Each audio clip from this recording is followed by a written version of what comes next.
Hey, everybody. Thanks for tuning in to this episode of Our Kids Play Hockey. We want to let you know that we have once again been honored with a nomination for the Hockey Podcast of the Year via the Sports Podcasting Awards. And all you need to do to help us is go to ourkidsplayhockey.com and click on the Vote Now button. It asks you a couple questions. You're in and you're out, and you have voted for us for Hockey Podcast of the Year. I want to thank you all for being a wonderful, wonderful audience and helping us get to this stature of hockey podcasting, because we've done it as a family, as the hockey friends and families around the world. Thanks so much and enjoy this episode of Our Kids Play Hockey.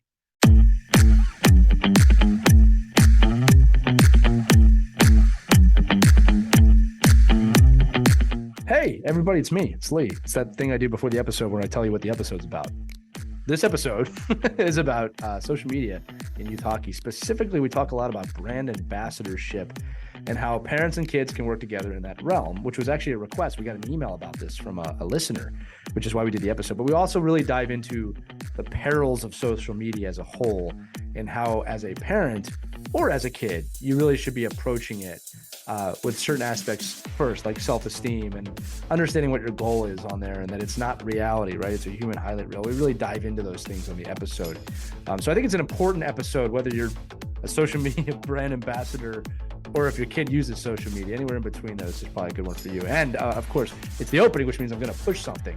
And today I'm pushing When Hockey Stops, the children's book that Christy Casciano-Burns and I wrote to help kids through adversity. The book has been doing unbelievably well. We've had a lot of schools ask us to come in. Again, it deals with what happens when your kid faces massive adversity, albeit an injury or the world shutting down or anything. This book will help prepare them for those moments which they're inevitably going to face. That was our goal, and to really make an inspirational story that kids are loving. I told you last week, kids are doing book reports. I was blown away by this. Anyway, check that out at whenhockeystops.com. Or you can Amazon it up. It's up to you how you want to purchase it. If you want a signed copy personalized by Christy and I, you can get it at whenhockeystops.com. If not, wherever you're comfortable, Barnes & Noble, it's everywhere. Can't thank you guys enough for making that a top-selling book in the children's hockey category. I'm laughing in the sense of I just can't believe I just said that out loud. Anyway, without further ado, I want you to enjoy this episode of Our Kids Play Hockey. Thank you again so much for being loyal viewers or listeners. Again, your 5-star reviews, your shares, and when you put this in your team snaps, anything to get it out there helps grow this audience and help makes this family as big as possible. And you're doing that. And that's why we're top 10 in hockey. It's unbelievable. You guys are unbelievable. Thank you so much for that. Here's the episode. Enjoy it and have a great day. Hello, hockey friends and families around the world, and welcome to another edition of Our Kids Play Hockey. Tonight's a mailbag episode. We got an email that sparked some interest over here at Our Kids Play Hockey headquarters. That we're going to talk about tonight. The topic of the hour is social media, both from an influencer point of view, a scouting point of view. Really, it was a well-written email. I'm going to read it in a minute. But before I do that, let me introduce you to our wonderful team tonight. Christy Casciano-Burns, regular on the program. Many of you know her as Christy Casciano-Burns, or the hockey mom from USA Hockey. And also special with Mike's absence, we brought on Katelynn Reiss tonight. Katelynn Reiss is a social media expert, the community manager for Hockey Wraparound. A good friend of ours, good friend of the show, also produces this show. And as fate would have it, is absolutely the person you should have on if you're going to be talking about social media, as all three of us actually in some realm work professionally in media. So it's a great panel for this exact topic, but I'm going to read the letter. I'm going to say it once again, that the names and locations have been changed to protect the innocent, but you know who you are, the person who sent that in. But it's a little lengthy, so let me get into it. So this is what it says. Good morning, hockey family. Love that intro. I have been listening to your podcast for several months now, and as a newer hockey parent, and the information and advice that you provide is priceless, and for that I'm grateful. My son is a third-year mite, born in 2014, and we are still very early on in his journey. I listen to podcasts, and I'm very involved with social media as a manager to my son. I'm extremely involved in everything hockey in our area, from youth to our local ECHL team. The thing that touched me with your most recent installment was the brief talk about social media. I am not very good at managing it, but I'm trying to grasp the value and the impact that it has on the sport. You briefly touched on this for players at a high level and how it impacts them, but players are being involved at a much earlier age. And I wonder how you guys feel about the reach of social media and how it could change the sport from a product standpoint or even an exposure standpoint. I think it would be nice if you guys could touch on the social media aspect of hockey, how it affects youths of our sport, and not just high-level players. I don't think there is enough there to warrant a full episode, buddy. There's plenty there to warrant a full episode. But the main thing I'm interested in is the online presence of product ambassadors. Does it have value? Is it worth the time to involve? Is it worth the exposure? Do coaches look at programs, tournaments, and players on these platforms? A lot of great questions here. I just would like to hear what direction you folks think social media is going and taking the sport. And should we continue to use that as an avenue to grow his brand in hopes that if he does continue that passion, he does have opportunities later in his career, he can benefit from that exposure and the products that he sells. I want to thank you again for what you do. Really appreciate you considering the email. Well, it was a fantastic email.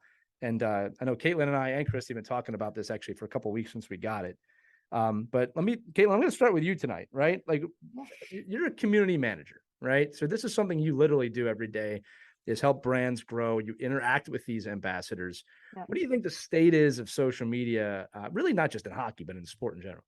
So I see a lot of parent-led accounts at this point. They're some of my favorite to interact with just because they really have their kids' best interests at heart when it comes to their social media. And I love that they're kind of taking the ambassadorships to the next level with that as well.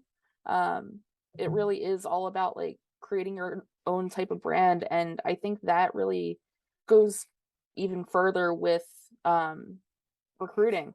I think that really shows the coaches that you're looking for, that you're able to take it to the next level with social media, and like you're able to show your skills in that format as well. Yeah, as a parent though, I'm concerned, Katelynn. I'm kind of like a mama bear. I want to protect my kid. I worry, depending on how your kid can handle it. I mean, if they have tender hearts and because there's a lot of pressure with social media. Yeah. I mean, you're opening yourself up. And absolutely. So, I mean, how do you balance it where you know that your kid can handle it? Because some kids can really get hurt by some of the criticism that can follow with social media too. I would be concerned about that. So it's funny you bring that up, Christy, because here's the thing. You could implant social media or hockey into what you just said equally and not know the difference, right? And what I mean by that is this. This is kind of how I view it. You got to approach it the same way you approach the sport. You can put too much pressure on your kid. It's fun to do it together. You have to have your priorities set. I think when I break it down, let's do that, right? Let's really break down what we're talking about here, is that social media is a very broad platform, keyboard warrior platform, if you will. Take a step back. It's time for you and your kid to do something together, but take it a step back even further. Social media can be a very dangerous place. And really the serum, if you will, the medicine to take it on properly is making sure that your kids first have self-esteem. That is by far the most valuable advice I can give to anybody looking to jump onto social media. If you are jumping on there for likes, if you're jumping on there for subscriptions, and because that you need that fuels you, that can become very dangerous. So I think that if just first off the bat, if any parent out there is already, and Katelynn said it, we've worked with some amazing families that do this completely right. And we've had some of them in our office before. I mean, there are people out there doing it right, but it comes down to self-esteem. Your kid needs to know that his or her self-worth is not based off of the click of a button. It's based off of who they think they are. So I think that's by far the most important starting point, really. And again, you can apply that to more than just social media. You can apply it to the game itself, right? And it's tough when you're a kid. It's tough when you're a kid. So I'd say this, and I'll throw it back to you two, is that, if you can use, we talk about this with hockey, if you can use social media as a vehicle, social vehicle is a new one for me. Social media as a vehicle for your kids' growth, I think it's a great platform. I have seen families start businesses on social media successfully. Yeah. But you got to gauge it. Definitely would never force your kid to do it if they don't want to do it, right? Some kids just love to do it. I'll throw it back to you guys. I've seen kids hurt by social media too. Right. Yeah, devastating. Yeah. I think, when I was growing up, it was the dangers of social media. Cyberbullying was a big thing, but with the parent run accounts specifically, like there's not a ton there where they're seeing everything that comes through. As long as they're the ones managing it. And there's a lot of guidelines with a lot of the social medias now. I'm even seeing like some of the more dangerous apps like Snapchat are adding more guidelines now to make it more safe. I saw something come through my inbox the other day where they're adding a parental guidance feature for Snapchat where they can see who your kids are friends with, everything basically except the messages, which is huge because there's a big population of kids out there that are just adding anybody who comes through on Snapchat. But with the follower type accounts like Instagram and Twitter, I think it's big that like parents do be involved in that way. And for the younger kids, they're able to just manage their accounts for them. I think that's key. Yeah. Like key parents have to manage. You can't just say, not know what your kid is doing. Because there are a lot of creeps out there, you know. You gotta guard them. You gotta know who they're dealing with, who's following them. Like when my kids, when they were younger, started, you know, Instagram and doing these accounts, I was still paying for their phones at that time. So it was within my right. And I told them that as long as I'm paying for this phone, guess what? I get to see everybody you're talking to and who's following you and what's going on in your life, because your privacy, you have no privacy as long as you're in my house, under my wings, and I'm paying for we're paying for my husband and I are paying for your phone. I have every right to see who you're talking to, what's going on in that phone, open it up. And I would look, you know. Maybe a lot of parents don't agree with that. I agree. But I think I raised some pretty decent kids. Hey, I was told that. And I did shelter them a little bit, but at that young age, to me, that was important. Look, parenting is tough. And here's the deal, Christy. I think not enough parents are doing that nowadays. I think it's kind of more friendly than it is, you know, parenting at times, especially with social media. But look, let's break this down again. We can look at social media in two fronts. There's the branding kind of influencer front. And then there's like the recruitment exposure front. I want to start with the branding front. A few things, you know, if I'm having the conversation with my kid, like my son and daughter see me a lot. Christy, you're in the same boat. They just see us a lot on screens. All right. And I've explained to them many times now that that's not reality. And I have to be very clear with them about that. Like what you see on the screen is not reality. It's just a time and a place where I was, where people were. That's not the real world, if you will. And I also tell them that social media really is a human highlight reel, right? And it's not reflective of real life. You don't typically see lots of failures and mistakes and, you know, ugly things on social media. You see beautiful, winning things. That tide may be turning slightly. All right. But it's very important that they understand that the glimpse they see on social media is a news feed that is prepared for them or you as the parent, that is things that you're going to want to see, which can be very wonderful or very dangerous. For example, my newsfeed would surprise people. It's full of lots of animals like puppies and birds and nature. We got a lot of peaceful things and a lot of motivational type quotes, right? I remember when I went on a friend's feed one time, and it was terrifying to me. It was so negative and scary, and the world is ending, and you know, this volcano or this asteroid is going to destroy the planet, and this atomic bomb. I mean, it was just fear that he was living in that. And it just goes to show you how neither one of those is reality. Neither one of those. Mine is more of a meditative type place that I like to go to calm down, right? Other people are watching this 24/7. And again, Christy, look, you are an extremely responsible journalist. I've always respected you as a journalist, as an anchor. But even from a media front, you know, it's a very tough line to skirt, right? I mean, you have to be responsible of what you're seeing. And I think that responsibility, for the first time really in history, is being thrown on parents, right? You know, again, when I was growing up, the news was a source of trust. You would go to your news, they would tell you the news, and you would take that. Now, as a parent, you got to vet the news. You really do. What are your thoughts on that? Yeah, absolutely. There's a lot of false information being shared, especially on the social media accounts. Right. And they're guised as being truthful and factual. So it's really important to sit down with your kids and help them decipher the facts from fiction, and how sometimes it can be disguised as the truth. Really important. Right. Yeah, great point to raise. Yeah, and sometimes you might not even know. You might not know. Period. You might just not know if it's real or not. You have to live with that. Right. Yeah. It's confusing times in which we live. I'm really curious about this brand ambassador stuff Right. because I don't really know a lot about it, and I know more and more kids are doing it. We've seen a few fans actually of our what we do here contact and reach out to us. So, like, what age should kids become brand ambassadors? And does it really help? Does it hurt? Are you, are you selling your kid? You know, that's kind of icky when you think about it. Well, the way you said it like that. Well, let's Or is toss it over to Katelynn. yeah. Katelyn's the expert on the panel tonight. Yeah. So when it comes to the brand ambassador front, I really love it for a multitude of ages and reasons. I think it's great, from the youngest. I think we have one that's 6 right now on Hockey Wraparound's ambassador team.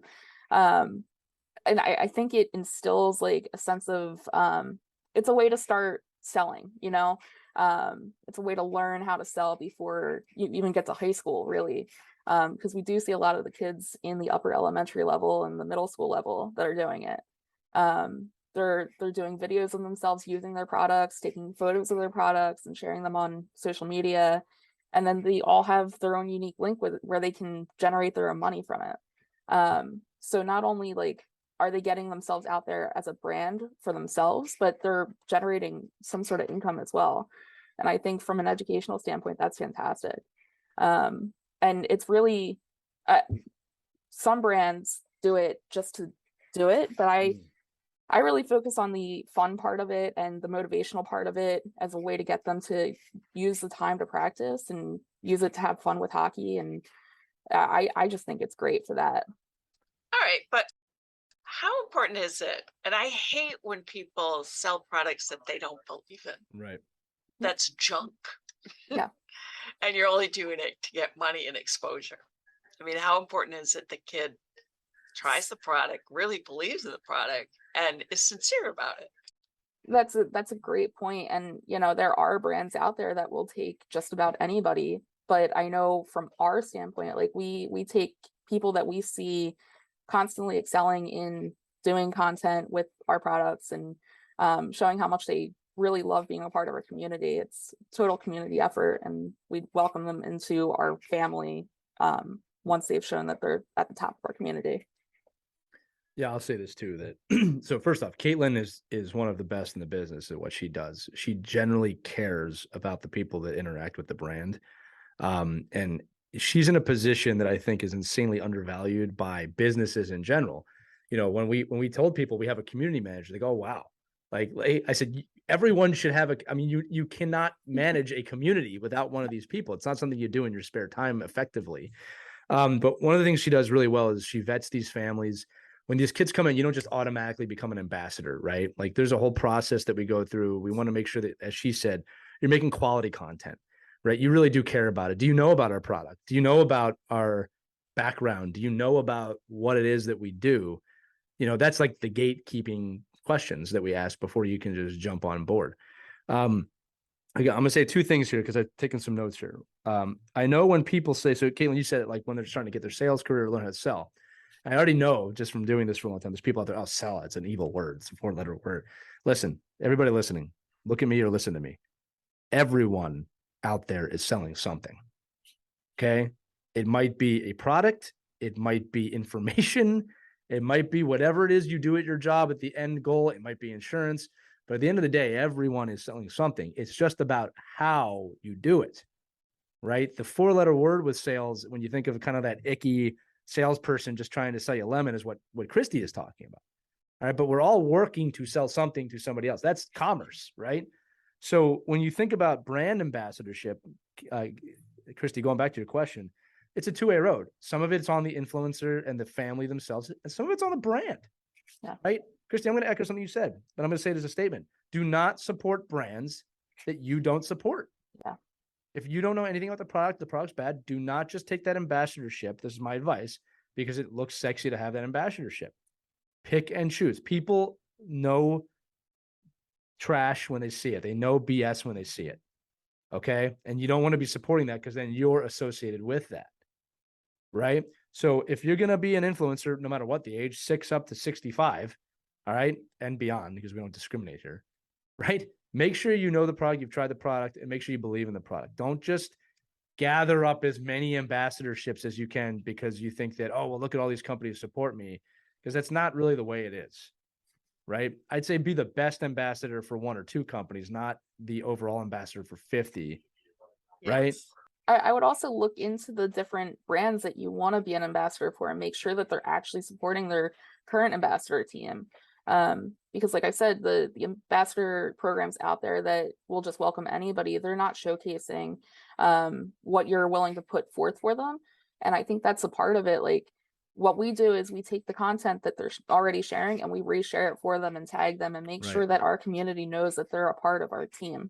That's a great point, Katelynn. Right. And it's a And also fantastic point. watch out for scams.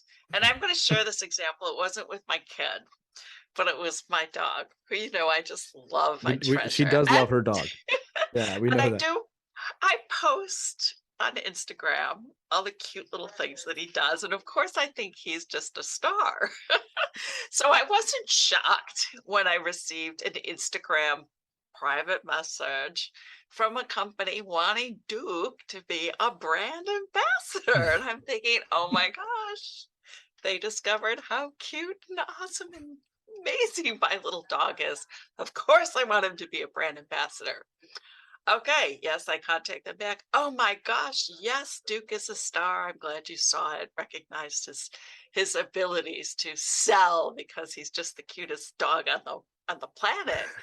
I said, okay. The kids are going to get jealous the way you're talking right now, Chris. Just saying. I know, right? Okay, all you need to do is buy $150 worth of collars and leashes and dog bones and take pictures of your dog. And I was like, so I have to buy $150 worth of your junk and pimp my dog out. Right.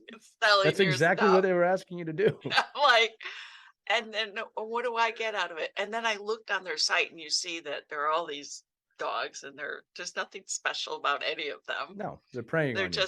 They're preying on us. Right. Yeah. So it's like, yeah. See, this is one of the things. And then I blocked them. So influencers can prey too, though. I'll tell you how. That's what I'm worried about. That's what I'm worried about. Katelynn and I deal with this all the time. It's, hey, can you send me a free product and I'll make a video? Families, friends, do not ask a company to do that. You are basically just asking for a free product. And we know that. So when people contact us, hey, can I get a free whatever? The answer is usually no. You can earn it. You can earn it. Like, why don't you show me some of the videos you've made and make a few videos and earn it? Yeah, we'll send you one if you earn it, because that's the life lesson that we're trying to teach. Right. And I'll tell you what, when they earn it, man, they do a lot more with it than when we just give it to them. So again, there's a two-way road here, right? I can't tell you how many messages we get. Katelynn, you know this. Just, hey, I'd like to be an ambassador. Can I have a free wraparound? Yeah. Just no.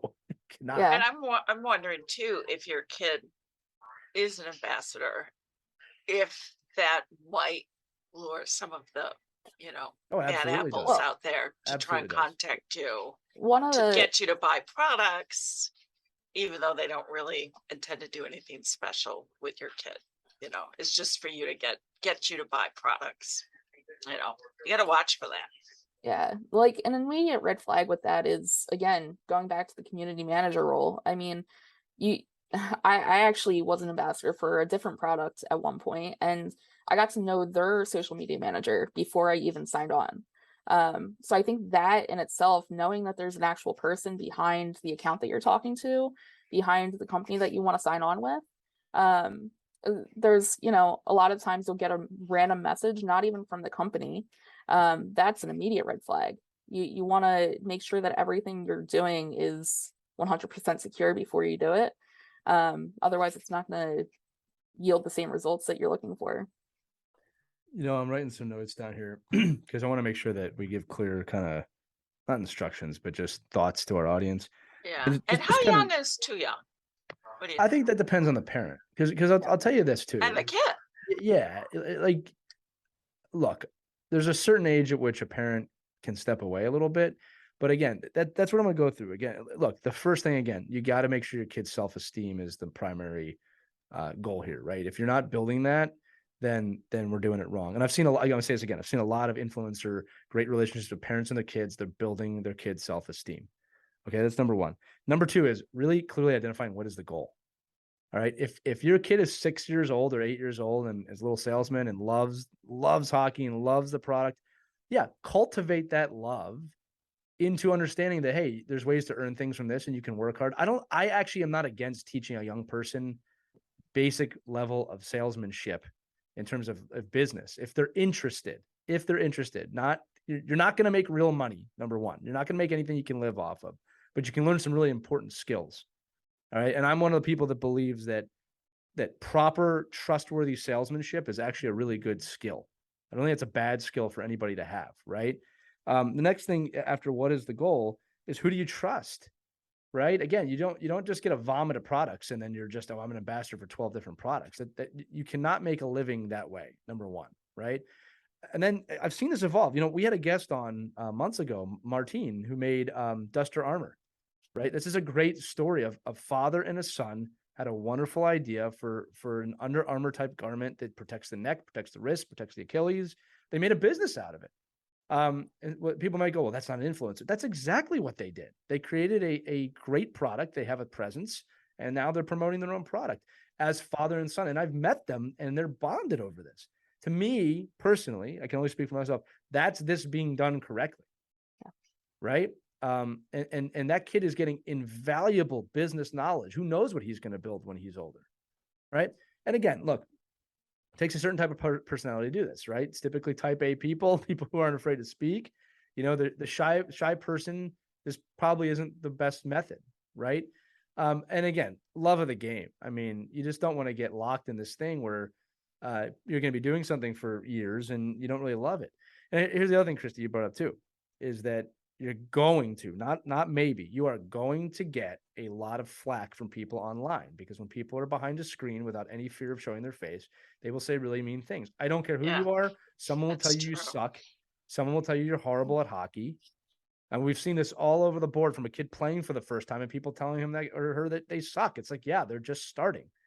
Right. So you got to have a thick skin, and parents, this is where Christy, to your point about how young, this is where parents really need to step up on the self-esteem game. It doesn't matter what they think. We're not doing this for them. We're doing this because we love to do it. These are the types of messages that I would like to see more. But you have to have, again, really clear goals, really clear understanding. If a kid says, I don't want to do it anymore, stop. Just stop. Right? Stop cold. Right. Don't be a stage mom and dad. Right. I've seen them too. Those are the worst parents. Yeah. This isn't like the commitment of a hockey season where it's like, we're going to finish what we started. It's if it's causing them a social, emotional, and mental damage, not worth it. All right. But it's got to be about self-esteem. And again, look, social media is entering a new age here. Like, you kind of get in the next phase of parent now that kind of understands the perils of it, right? The last 10, 15 years, we didn't really understand what it was doing. I think there's much more understanding on that front now. I am seeing far more calls for empathy and kindness and understanding. And then the, this is not reality type messaging. So I think it's evolving. So look, long story short, to the person that wrote that letter, my advice is, I like it, but proceed with caution, massive amounts of caution. If you are a teenager or older, same advice. Right? Go ahead, Christy. Sorry. What was the other part of the question he had about coaches and recruiting? Yeah, it was about exposure. Is social media a good place for exposure? Yeah. So, yeah, look, this is what I'll say as a coach. Okay. The best exposure you can get is to play and be very good. All right. If you are good enough, I've said this 100 times. If you are good enough, people will see. If you are good enough, if your kid is good enough, people will notice. And I get a lot of parents, people just aren't seeing them. If I could just get the video out there, I'll be very blunt. I find that very, very rare that someone's not getting the exposure they need. If you're good enough, people will know, right? This is why it's so important that you enjoy the game and you take the life lessons first. Now, if you're really hell-bent on that you need to get exposure, your kid has to be consistent. You better be putting out consistent videos that are undeniable and show the talent level against other high-level talent. That was gonna go ahead, Kate. That was gonna be my advice. Research just general social media how-tos and figure out when the best time to post for you is, and go with that. Run with the actual, when should I post reels? How many should I post in a day? That sort of thing. Yeah. And Katelynn's fantastic at that, by the way. Right. And coaches, and I know this from experience, will ask you for some clips of your kids For sure. playing. Yeah. And the clips that I sent of Sophia were just of her scoring, but also, passing and working as a team and, Right. And complementing that with all of her scholastic Right. achievements as well. So it's just as important as the talent on the ice. Yeah, and look, I'll say this: any coach worth their salt, again, a video might pique interest. I'll never deny that. You have unbelievable hands or a rocket of a shot that might pique my interest, but I need to see the full 360 player. Exactly. And it's not just hockey I'm looking at, right? It's who are you as a person? What can you do? I'll tell you one thing. When I was really recruiting, when I was coaching college, I used to get a lot of videos, Christy, of, like you said, goal, goal, goal, goal, goal, goal, goal, goal, goal. And you know what I was looking for? I was looking for the video that was half of that and half. We didn't score on this play, but here's the pass. Here's the system. Right. Here's the defensive play. When I got a video like that, I really started to pay attention because I understood that they understood. Right. And that piques their interest too. Because then they say, oh, they were smart enough to show me more than just the goals. Right. This kid's special. Yeah. And coaches know that. And look, here's another thing too, because there's a lot of influencers out there, and I'm not knocking any of them. There are influencers out there with unbelievable accuracy. There are influencers out there with the greatest hands I've ever seen. I'm not exaggerating that. I've met them and their hands are unbelievable, but hands don't make a full hockey player. You can be extremely good at one skill set. That's not going to put you in the NHL, right? You need to be good at several skill sets. Okay. And I, with that said, I'm not telling you to tell your kids not to practice one move over and over again, but you have to understand that you need to be well-rounded to do anything well, anything. This is not limited to just hockey.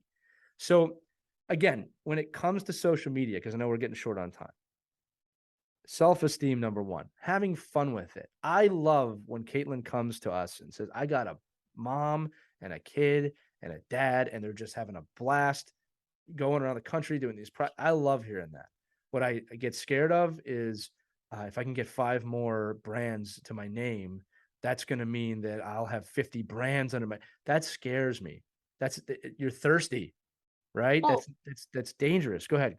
You also got to think from the brand standpoint. We don't want to bring a kid on that has that many brands either, because how well are they going to be able to showcase your product when they're showcasing 20 other products? Right. Well, Katelynn, I'll take it a step further. I'll tell you all what we're looking for as brands. I'll give you that answer, right? Katelynn is look, and this comes down to most things in life. I don't want to see you do 50 brands well. Okay. I want to see you do my brand. I'll be very blunt. I want to see you do my brand better than anybody, and we'll take care of you. And we will. Here we will. I can't speak for every. We get 1,000 emails after this episode, Katelynn. But my point is that we take care of our ambassadors, right? Yeah. You're putting the work in, we're putting the work in. We want to have that relationship. And if it deteriorates or you want to go another direction, that's fine too. This isn't per se, we're not doing those forms for taxes at the beginning of the relationship, right? It's a relationship that lasts as long as it does. So instead of doing 20 brands, okay, pick a brand you really love and do it well. And if they say no the first time you reach out again. No, I really love your brand. Let me make you 5 videos. I'm just going to show you how much I love your brand. Man, that speaks to us. Right? But the kid is driven to do it. They're earning it. Self-esteem, earning, not worrying what other people think about. This sounds like any other hockey conversation we've had in the last 2 years we've been doing this, right? Put forth the effort. What's the goal? It's the same thing. So we're kind of out of time here, but I wanted to say that social media is a tool. All right. But you have to have a very clear understanding of what type of tool it is. It's not, you don't want to use the hammer when you need a screwdriver. And I think that's what a lot of people are doing. They're like, oh, this is a great hammer. Let me screw in this bolt. No, that's not how it works. Anyway, I'm going to throw it over to you guys for final thoughts. Christy, you want to go first? Yeah, I just want to remind everybody, keep reaching out to us, because this episode came about because we listened to you. This is one of your stories, so to speak. And I just got another one in the inbox. A dad's having trouble with his daughter and her emotions, and he needs advice on that. We love to help you, because chances are, if you're experiencing it, there are hundreds of other hockey parents just like you out there. You're not alone. So that's what this is all about. sharing our experiences, listening to you, sharing, whatever turmoil you might be going through, and trying to figure out ways to solve it. So thank Right. you for that. So That's keep why them we coming. made the show. And Yeah. again, before I jump to you, Katelynn, that email is team@ourkidsplayhockey.com. So if you've been sitting there wondering, like, I wish they would talk about this, or I wish Lee would shut up about this, email us. I wish Christy team@ourkidsplayhockey.com. would talk about that. Where's Or Mike? I wish Katelynn was on more often. Yeah, we're gonna get that. I might email us with that. Katelynn, go ahead. Your final words on the show. Yeah, I want to echo what Lee said, and social media is supposed to be a tool. Don't see it as much more than that, because like Lee said, it's a human highlight reel. It becomes that, and use it to the best of your abilities for what you want to use it for, which in this case is hockey, and have fun with it. Yeah, that really is that's a great note to end on. Have fun with it. That's what we say with the game, right? So there you go, parents. Hope you enjoyed that episode. A little bit of a shorter one, but a poignant topic. If you want more on that, again, email us, team@ourkidsplayhockey, and make sure you give us that 5-star review. Let us know where you're listening. Make sure to share this in your team snaps or whatever app you're using with your team. Let them know you're a fan of it. You're an Our Kids Play Hockey ambassador, which gets you absolutely nothing. No, I'm just kidding. It gets you 5-star reviews from us. So thank you so much for listening. For Christy Casciano Burns and Katelynn Reiss, in the first episode, I'm going to give you a round of applause. First full episode from our producer. She's the one who makes us look good. Bravo. I love it, Picasso. All right. Again, all episodes available on ourkidsplayhockey.com or wherever you listen to your podcast. Thank you so much for listening. Why don't you have a wonderful week? We'll be back with you next week on Our Kids Play Hockey. Have a great week, everybody. We hope you enjoyed this edition of Our Kids Play Hockey. Make sure to like and subscribe right now if you found value wherever you're listening, whether it's a podcast network, a social media network, or our website, ourkidsplayhockey.com. Also, make sure to check out our children's book, When Hockey Stops, at whenhockeystops.com. It's a book that helps children deal with adversity in the game and in life. We're very proud of it. But thanks so much for listening to this edition of Our Kids Play Hockey, and we'll see you on the next episode.